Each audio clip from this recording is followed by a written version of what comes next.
Hello, greetings, and a ho ho ho as we move into the week before Christmas, where everybody in Melbourne is insane and manic on the roads and rushing around to get things done before the end of the year and to buy presents before the end of the year and gather food for the big day. So that is the vibe right now. For those of you that are on the road, blessings to you. So I'm trying to avoid it as much as possible.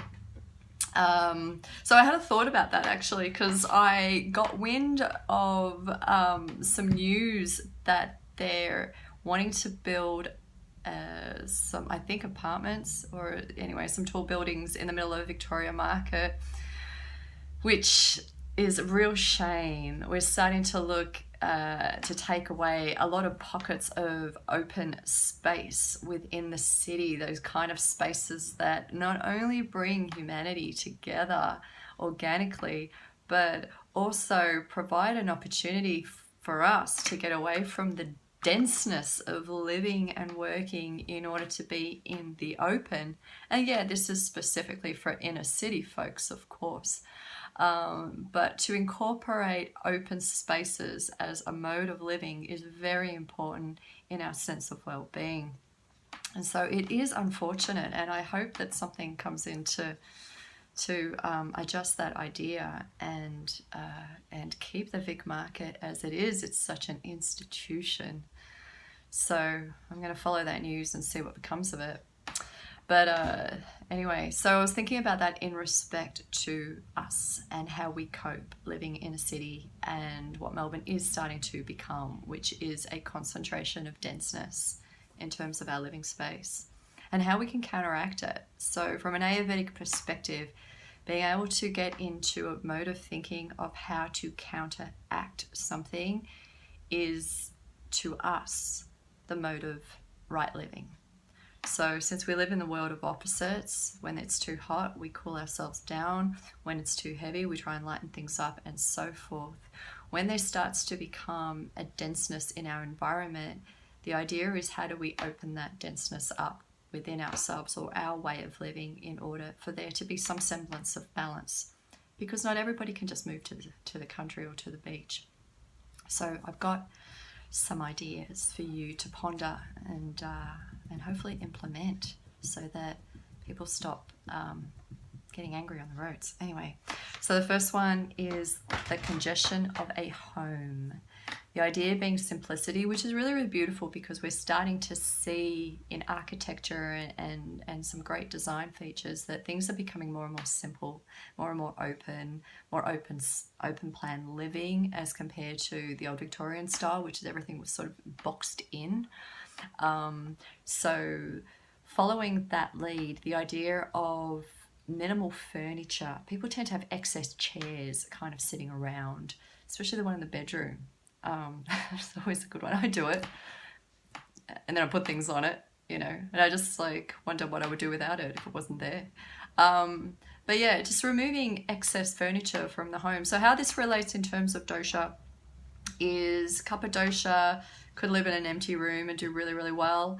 Pitta dosha is sort of in the middle, as it always is, and Vata dosha needs some type of grounding in order to ensure that the prana remains settled. Because what will happen with Vata dosha is the prana can turn to Vata very quickly, because it is a quick dosha.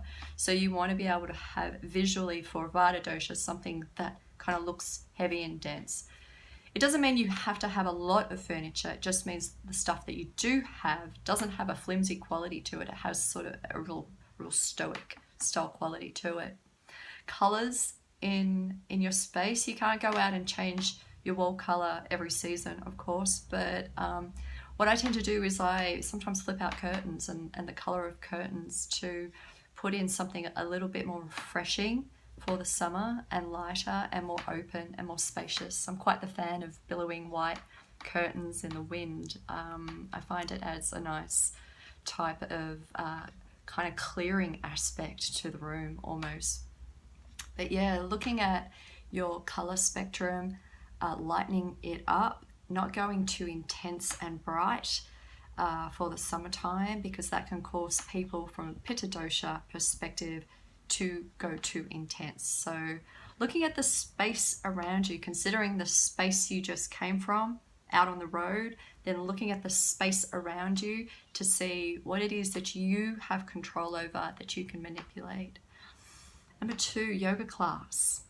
This goes out to teachers, but also students in terms of what you're choosing. So yoga classes, there seems to be, for some, this idea that the more sequencing, positioning, so forth that they put in a class, the more bang you get for your buck. But there should be more consideration than that. And most especially when you see the idea of intensity and density and congestion and so forth out there in society, as you know, in general, it would be wonderful for yoga teachers to understand that and to bring the opposite quality in, which is simplicity, into a class. And it doesn't have to be a yin class. It can be any type of class that's slowed down, that's grounded, that keeps it simple for people to not have to think too much within a class. They're already tired and exhausted, and the idea of constantly having students to look up in order to see what's next is adding a level of complexity to their lives. So right now before Christmas, halve everything. Make it super simple. What we're trying to look for is a spaciousness in the mind. And that's one way to go about it.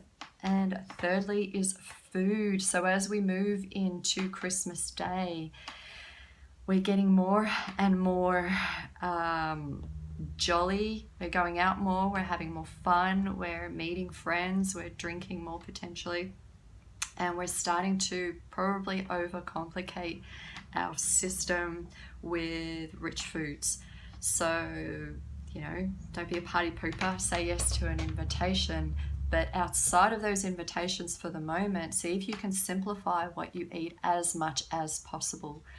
There is an idea out there in the market that the more varied food we eat, the more vitamins and minerals will be exposed to our body. However, every time I hear that, I never hear the statement on digestion in relation to those vitamins and minerals. If your digestive system is impaired, you are not going to take those vitamins and minerals in. If you are ever bloated, if you ever have gas, you did not digest that food. Therefore, keep it as simple as possible. Literally, if you just create one type of meal that you really, really enjoy, a soup or I don't know, a warm salad or something of that nature, basic curry, and that's just what you eat between the meals. Try and have the least amount of food as possible at dinner time to give yourself space for the food to digest, and all the richness and all the activity and all the traffic and all the buying presence and so forth. If you can at least do that and minimize how much you eat in the evening, you will feel better the next morning. So these are 3 ideas to counteract Christmas, which is supposed to be a sacred, holy, joyful time, and everyone's losing their minds. So, but that's okay. Once the day comes and everything settles down, then there's the idea of the wrap up. So I'll be looking forward to talking to you guys about that. But have a great week and keep safe out there. Bye.